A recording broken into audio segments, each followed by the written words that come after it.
Welcome back to the Women Veteran Entrepreneurs podcast. And I know you're probably saying that, Omar, is this just for women? Is it just for women veterans? No, it's for women veterans as well as those women who are looking to do government contracting. Omar Muhammad helping you improve and progress in business and in life. Today, we're going to be talking about social media and other marketing. But before we get to that, I always got to do these announcements. The team will get on me if I don't do these announcements. As you know, the WAVE podcast, as well as the WAVE initiative, is brought to you by Truist. Really appreciate them for supporting us with this particular effort. We also have under the Truist WAVE program initiative, we have our certification classes. We have an entrepreneurship boot camp. We have a conference coming up, and I got to give you a number. The conference is coming up on April the 27th. And for those that are interested, you can text for now. You can text the letters WVE WAVE to 410-881-6697. I'm going to repeat that. Text WAVE, WVE, to 410-881-6697. That conference is going to be a virtual conference coming up in April.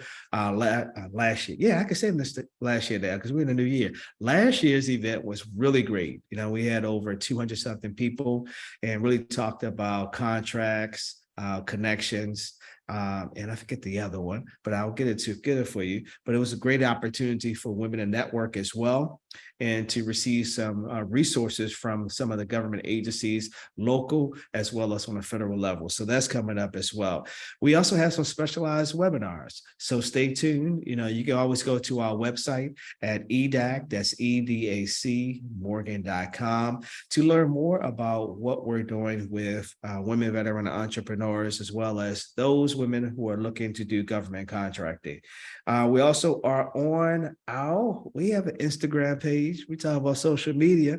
So I'm really ready to learn some secrets that I can share with our interns who's really going to be managing the social media, not me.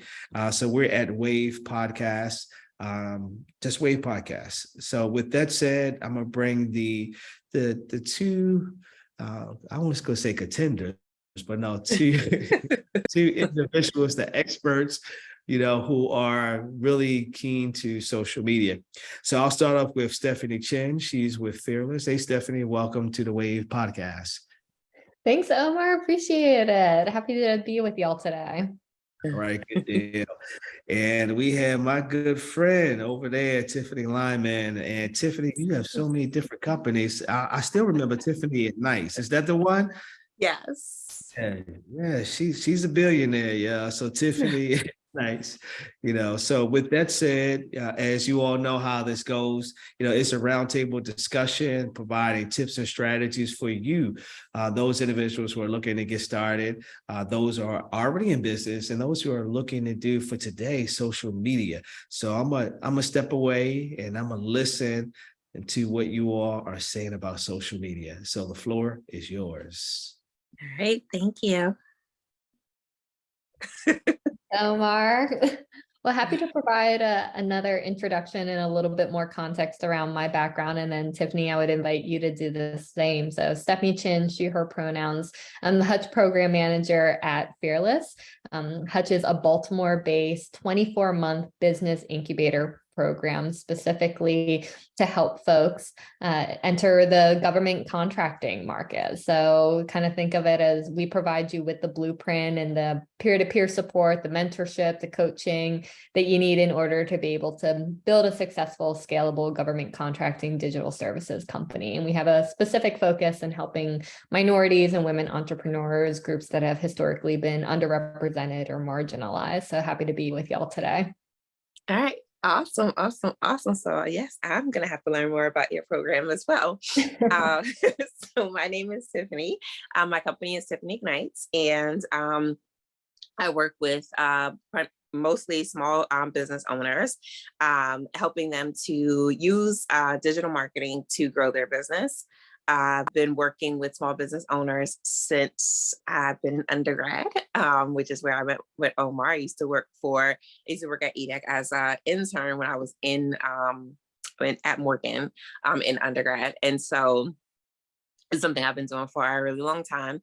And I just love the social media aspect because I know that it's a way that business owners can kind of equalize the playing field, like can actually be able to market in ways that larger businesses can. So kind of, without the expenses. And so I know we'll talk more about that, but that's one of the reasons why I really love the digital marketing arena.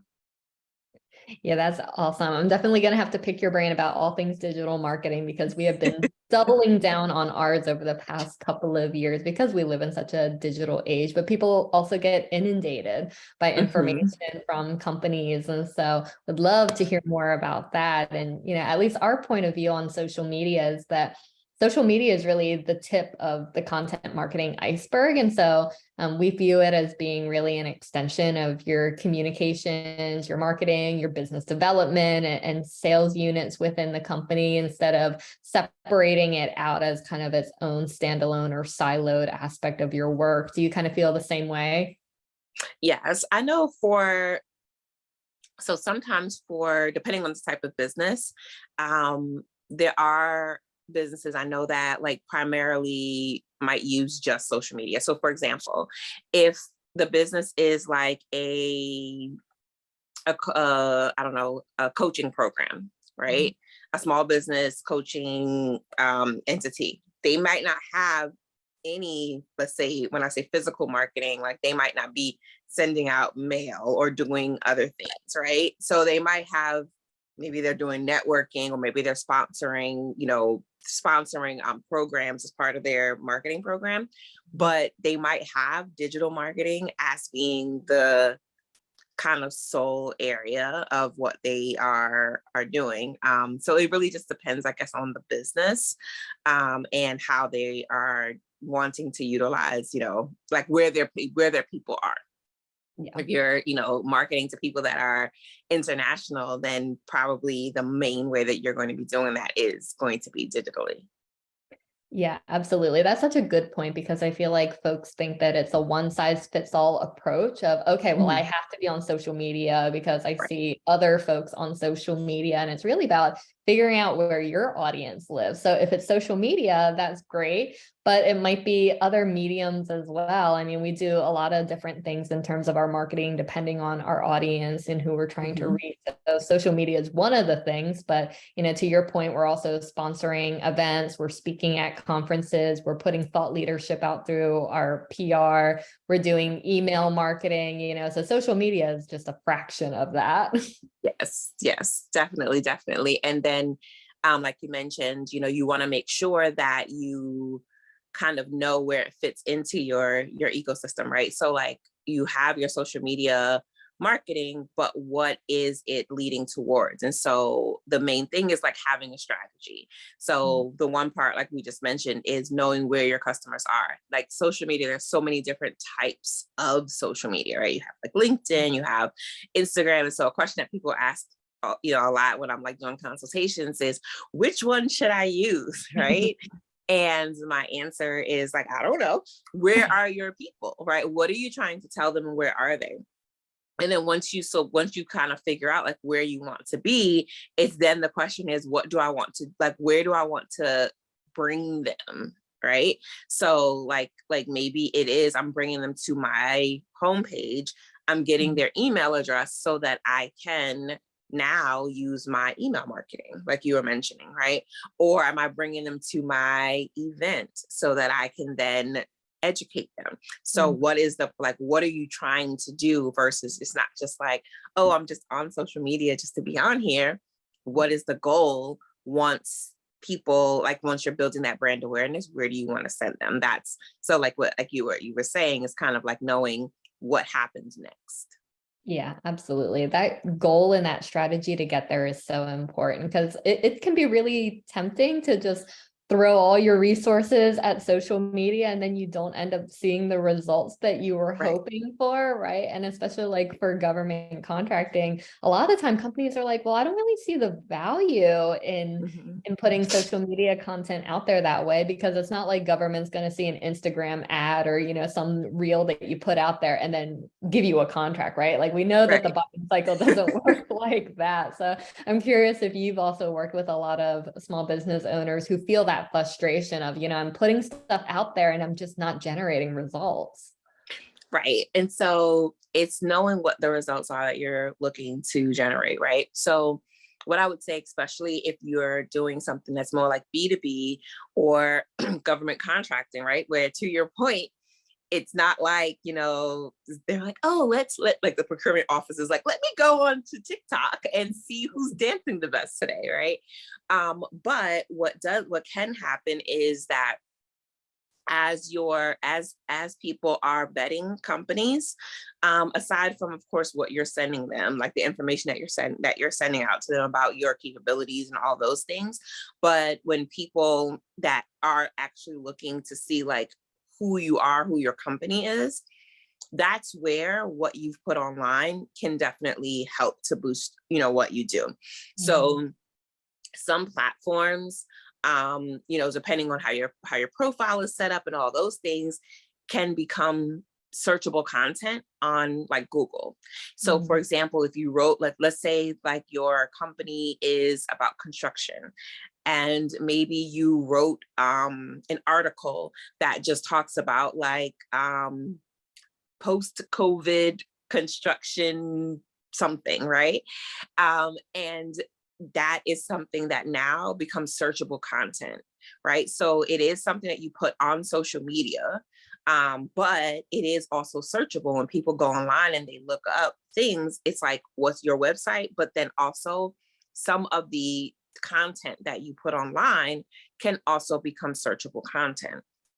So that's another great way, just again, in that vetting process, or even like after you get a contract, the people that you're working with, that's what they're using, right? So when they're trying to figure out like, who is this person that is, you know, coming in to do the, you know, consult us, or coming in to train us, or whatever it is that you're doing, and they're now trying to, you know, look up that information, that's where it really can help to sort of boost who you are. And those are things that like, you can't wait until you get a contract and then be like, oh, let me go and put all these things out there. So putting that stuff out there over time really does help to boost your expertise, boost you as a thought leader in a space. So it may not be that you get a contract just from an article. That's not the way to think about it. The way to think about it is like, I'm creating this like digital portfolio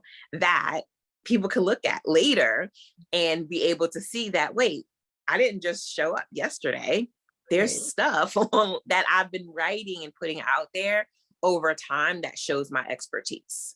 Yeah, exactly. That consistency and that thought leadership over time, I think, are huge validators and things that folks will notice and appreciate. So we never think of social media as being like that shortcut to just get somebody to buy a product or a service. Where we've seen the most success in our own social media usage is really around awareness and consideration as part of the buyer's journey. So thinking about like at the top of that funnel, where somebody is first introduced to your company and what it is that you do, what it is that your services offer, and then kind of keeping them engaged in that way. But it's not necessarily put something out, generate a sale immediately. Exactly. And again, you know, if you're selling t-shirts to individuals, right? So B2C, like you're selling t-shirts to individuals, yes, like social media might be top, middle, and bottom of the funnel for you, because you are like showing people what you do, showing other people utilizing your service, so other people wearing your shirt, so you're getting that third part. And then that's also where you're saying, hey, buy my shirt, right? So that might be, you know, for some people, if you're like, again, B2C, that might be part of your, you know, many parts of your funnel process. But when we're talking about specifically, you know, government contracts, business contracts, it, like you mentioned, it doesn't kind of work that way. So the important part there is to know and understand your journey, like your customer journey and your ideal customer journey. Like you might have maybe, if you have B2B and B2C type services, you might have, two different avatars, right? So you have two different journeys, but it's understanding what social media does there. And then to your point that it's not this like shortcut. Like a lot of people are like, oh, I want to get online and I want to immediately go viral. Like, Right. it doesn't really work that way. And even I was watching something that somebody was showing on, I think like TikTok or something the other day, and they made a great point.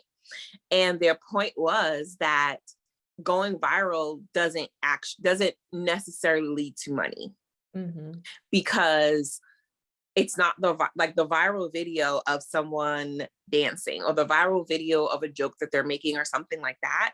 That's something that goes to everybody, and everybody's not your market. Right. And so that's something that's getting views and those types of things. But it's really the content that you do that is targeted to your market that's going to be the thing that helps you to gain sales, not just, let me follow this this newest trend that's out there. You kind of have to balance it. Like one is for, getting people to know that your maybe page exists, but you still have to put out that content that's really going to talk to your buyer. Yeah, absolutely. And clearly you are a digital marketing expert, but do you feel like entrepreneurs are the right people to manage their own social media, or should they hire someone, outsource it? I know I've personally been in roles where I've had to do a mixture of both, managing it in-house and then, sometimes managing content creators or freelancers to do that work for us. So what are your thoughts on that? So it might seem really weird that what I'm going to say, but I think that, so when you're talking about social media, right, it's social, right? And so, yes, you want to do a little bit of both, right? So I found that my most successful clients, meaning like the clients that have had the most success in their brands, do a mixture. They are as engaged with their clients and on their pages as like we are. So as the digital marketing like expert or agency, what we might do is the strategy and maybe providing like ideas and prompts. But at the end of the day, like people are following you. They're following like your company, right? And the more that they're able to engage with you and your company and what your company is actually doing, the better. So like behind the scenes content is amazing content that so when I'm saying that kind of 50-50 thing is like the entrepreneur can capture that behind the scenes content. Like I'm not following them around all day long, right? So they can capture it and maybe send it to us as an agency to help them to compile it, put together the caption and those types of things. But when we usually like to tell people, like, let's do like a 50-50 thing, like we'll fill in the gaps because you can't do it every day. But the content that you can sort of create organically is usually the goals content, because that's the stuff that's you in your actual day-to-day. It's not staged, it's not overly produced, right? It's just in the moment what you're working on. That's really what people want to see, is the authentic organic content. So working with someone to help you to create the strategy for what you want to do, having something that kind of fills in the gaps, of course, because you have to be consistent. And that's the hardest part that I find for entrepreneurs, is that consistency. They're like, I'm trying to do my business. Like I can't be like on digital, like on social media and doing my business at the same time. So where an agency can come in really well for an entrepreneur is the strategy, and then helping them to maintain consistency. So basically filling in the blanks. But I would caution a business to not totally just give it completely up. because then it's that connection piece is sort of missing, and then everything looks like ads, and people don't socialize with ads, right? So that was, again, I definitely think it's a blend, and I tell clients that all the time, like, listen, the more you do, the more successful you're going to see your account being. I can, I'll even tell you, try this sound, this is a type of video that you can create, or, things like that. But you definitely want to make sure that it's authentic, because people do want to see the actual business. It's like, think about social media as like a mall. And you're walking through the mall, you want to go into the store. You don't want to get there and just look at like a representation of the store. Like, that's not helpful. You want to actually go inside. You want to actually see the things that are being offered. You want to see the people that are working there, right? That's going to make you feel comfortable, versus if you just have to stand at the door and kind of look around, right? So that's kind of the way that I think about like social media is like, think about it as, what was the, before social media, what was the social piece of what you used to do, and now how can you allow social media to replace that without taking away the interaction piece. Yeah, absolutely. That's so true. And that's really refreshing to hear, because I think oftentimes people do feel tempted to just throw it all over the fence. And, sometimes when you're not working with the right agency or the right contractor who understands what your goals are and the strategies to help you get there, sometimes it ends up being, okay, we'll just boost posts so that our viewership looks better, or they're only chasing after the metrics, and then you miss out on that really authentic engagement like you were talking about. Yeah.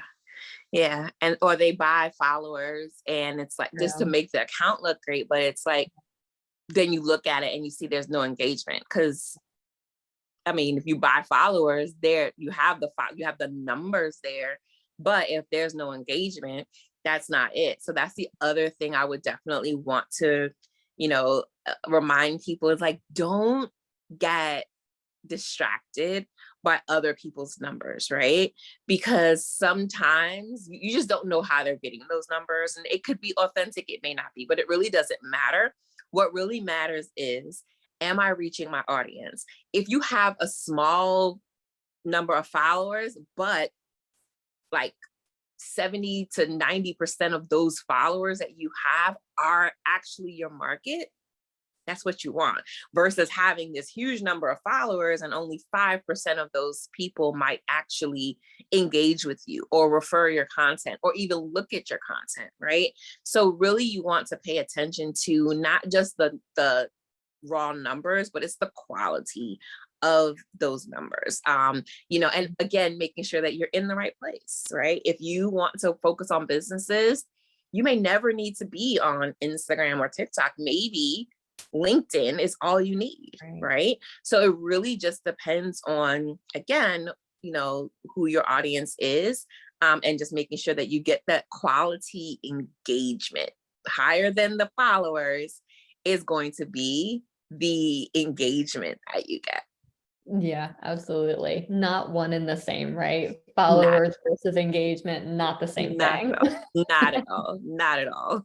And of course, like the results, right? Like that matters too. I have a client that's an esthetician, and she doesn't have like a ton of followers, but she's got quality followers. She's completely booked. There's no, like, if she were to get, let's say, a 10,000 followers, there's nothing she can do with that anyway.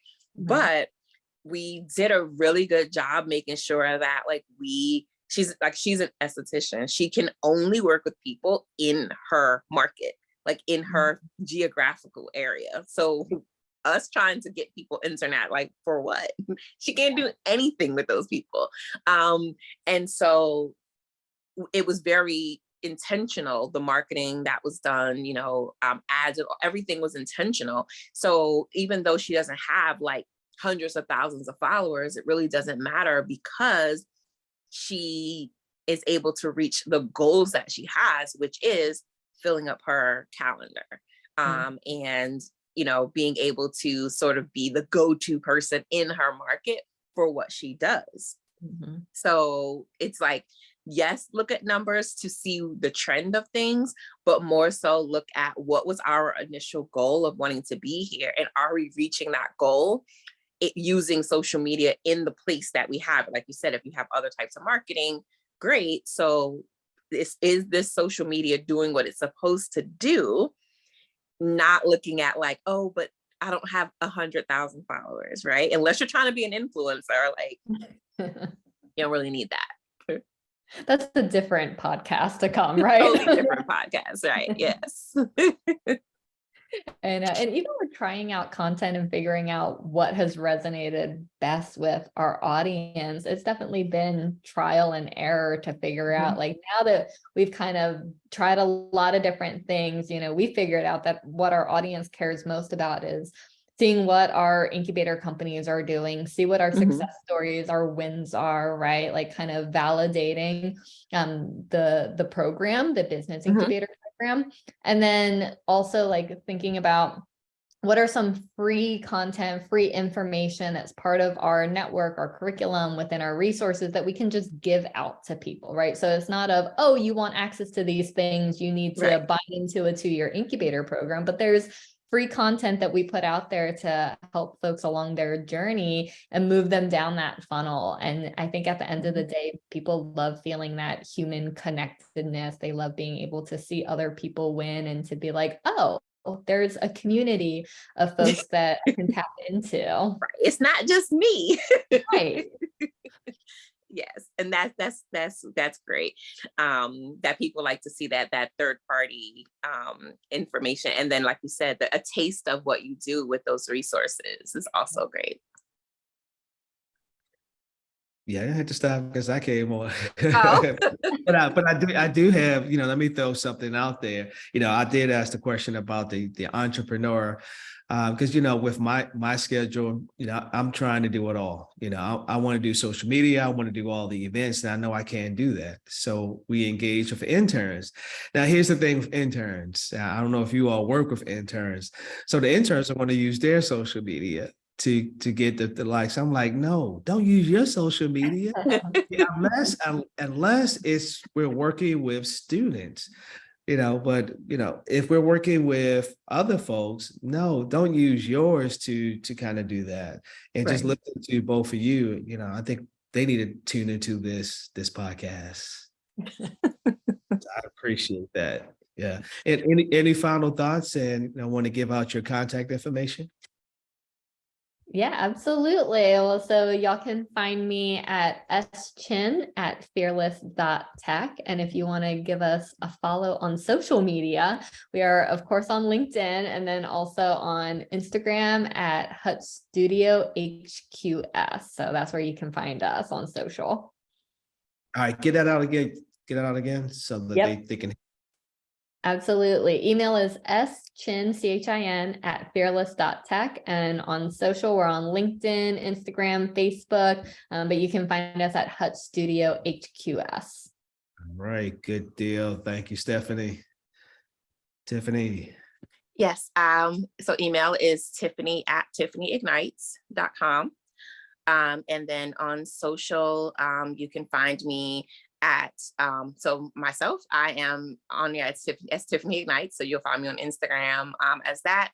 And then you can, if you look up the Wheelhouse Impact, you will be able to find me also on social there. So I have 2 accounts on basically everything, and it's either Tiffany Ignites or the Wheelhouse Impact.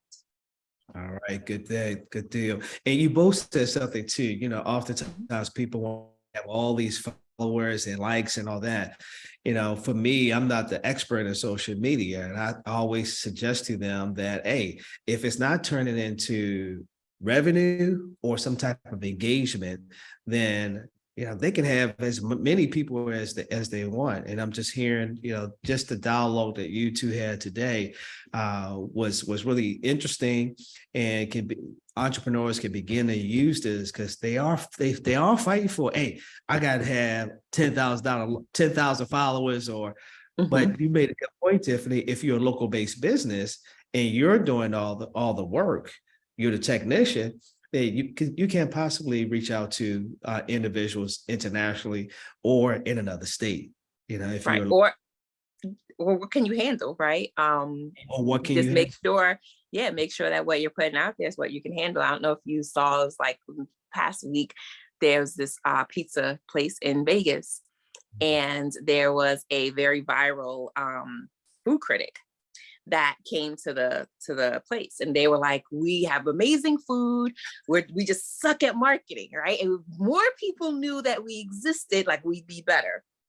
The guy came there, did his his review within 24 hours, line around the corner. Okay.